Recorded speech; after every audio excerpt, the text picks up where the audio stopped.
Greetings, everyone. Pete Pardo here from Comic Book Users. Welcome to another episode of the show. We're going inside the cover alongside my good friend. And hello, everybody. I figured I'd just stand up and show you the wood shirt. That's right. Since it's Halloween. That's right. Halloween spirit. You can get a copy of this down at the link below. All right. Get your Comic Book Users shirt. Inside the cover of Adventures into Fear, which used to be Fear magazine. Fear. Just called Fear. Yep. Yeah. Adventure into Fear with the Man-Thing. That's Issue right. 18.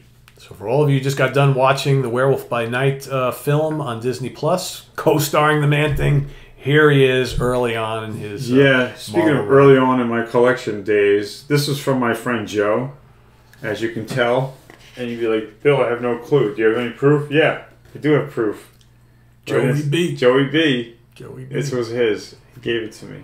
Thanks, of course, Joe. That looks like a... Joey B to me. That's Jim Romita. You trying to spit it out? John Romita. Yeah, cover. So I only had 2 Man-Thing issues, and this was one of them, and issue number 2 of the Man-Thing title of Man-Thing, right? Because this came out first before the Man-Thing got his own title called the Man-Thing. Correct. And then he only went to like issue 19. The next issue is the first appearance of Howard the Duck. Yep. And I don't have it. It's hard to get. But it's also the last issue of the Man-Thing, and then issue 20 is the first Morbius, and I don't have that either. Yeah. So they're both going. And then Man-Thing got his own lengthy title run, and then a volume 2. Yeah, 22 or 23 issues on. Yeah, yeah. I got all of those. So you have in here, you have Val. Val Merrick. Val Merrick is Steve the artist. Gerber, Steve writer. Gerber's writer. Yep. Sal Trapani, inker. Artie Simic, letter. Linda Lessman, colorist. And Roy Thomas is our editor. Yeah. So we have a story here where we have this drunk driver. Yep. Driving down this bridge here in the swamplands down Louisiana, and you got the Man-Thing looking on. It's raining out, of course, right? And when you know it's a recipe for disaster, there's a bus coming head on. The top panels across are all the passengers on the bus. Now this guy is one of the antagonists of the story. Yes. So we have a crash. We got a bottom splash page all the way across. Yeah, a military guy, single, female, a mother and son. A bus driver himself and a Man-Thing and a drunk driver. Man-Thing swamp monster watching. Yep. So we have a head-on collision. Going off the bridge into the murky waters. And looks like we got some survivors. And we got this guy down here. The antagonist is kind of like he's all for himself. This guy. Yeah, keep away from me. Keep away from me. And and this soldier guy is asking this protester guy here for help to get this kid out, and the guy refuses. Yes, says, but he's like, the soldier's like, it's a kid. Come on, what are you doing? He's so like, the monster, the Man-Thing. He comes, and he lifts the wreckage up and gets the kid out from being trapped. But nobody's afraid of the Man-Thing, so they got nothing to worry about. But the army guy, as you can see down here, he's not liking the hippie guy. And the hippie guy is really trash-talking the army guy about being a baby killer and all that from Vietnam, and he don't need to hear that shit. So you got all that turmoil from the Vietnam War between the protesters and the actual soldiers. It's all right in here in this book. So meanwhile, up top, you see the drunk guy is alive. He's crawling out of his car. And he's a convicted felon. Yeah. He's kind of like a man on the run. So meanwhile, the army guy's like, leave him alone. He's the guy who caused all this. Meanwhile, the woman is like, but he's a fellow human being. We got to help him, right? So they're all trying to work together here to get out of this predicament. But the one who's least willing to help is the protester guy in the yellow shirt. Yep. He's a real jerk. And ironically enough, nobody's afraid of the Man-Thing. That's why he's not burning anybody. He's worse than J. Jonah Jameson, basically. He's the J. Jonah Jameson of this story. Yep. So now this snake comes out of nowhere. And the Man-Thing comes to the rescue. And then he throws it down to the ground by the protester guy. And he's like, keep it, Frodo. Calls him Frodo. Nobody was using Frodo terminology back then. Lord of the Rings, right? Yeah. Right down here. Yep. Keep it, Frodo. I saw that and I was like, wow, someone using Frodo way back then.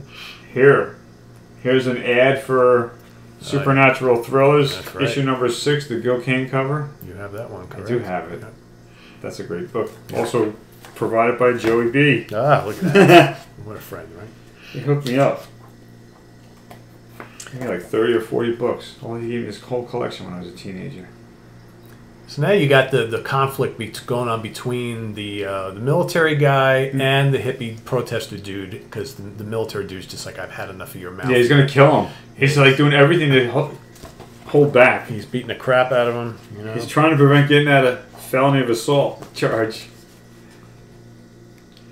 So now the Man-Thing monster can sense there's something wrong. He won't leave the scene because he's sensing there's something evil. And at this point in the story, you're thinking it's this protester guy.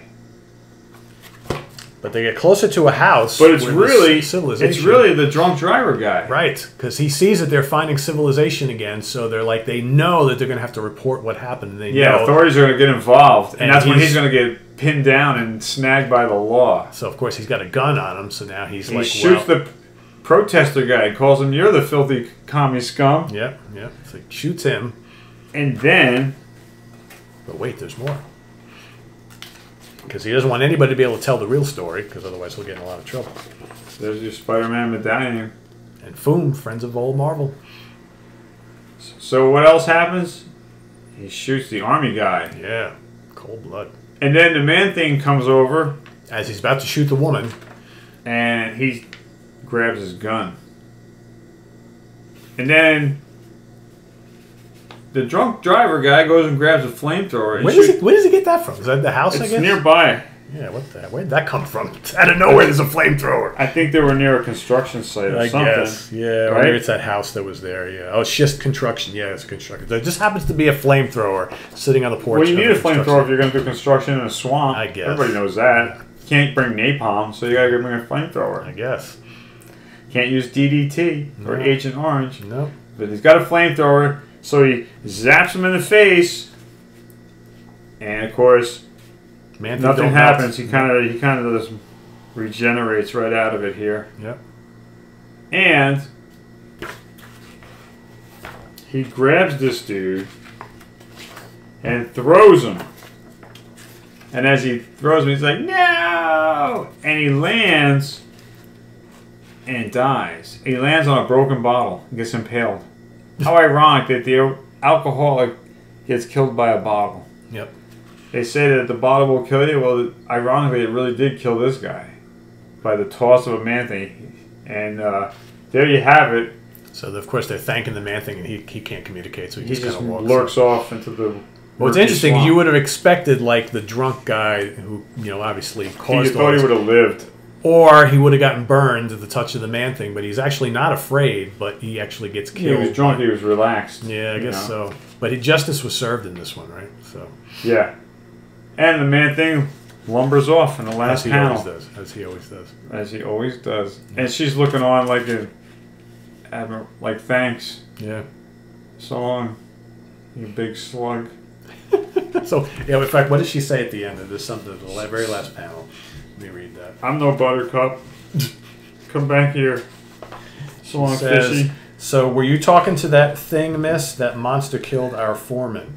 Oh, then your foreman must have been a very evil man. Yeah, and that's the previous issues. Yeah. So the guy who died, who started the car accident, the drunk guy, was actually the foreman of this construction site. He was driving home from work. Oh, interesting. So I didn't catch that in the beginning. So yeah, they tied it in at the end. So there you have it, gang. Issue 18, top notch. Next to the next last issue, well, actually next to the last issue of the last Man-Thing in Adventure into Fear. Yes, right before his first issue on his own. I know you had a lot of questions. I hope this answers them. If not, please click the like button. Thank you for your subscriptions. Thanks for being here. And as always, tell your friends about Comic Book Geezers and come on back. We'll be doing more Inside the Cover with other magazines and stuff like that. So if you like comics, you need to tune into Comic Book Geezers. I'm Wild Bill saying thanks for being here, and we'll see you next time. On Comic Book Users, I am Pete for Wild Bill. Take care, everybody. We'll see you real soon. Thanks for watching. Take care. Take care. Bye-bye. Bye.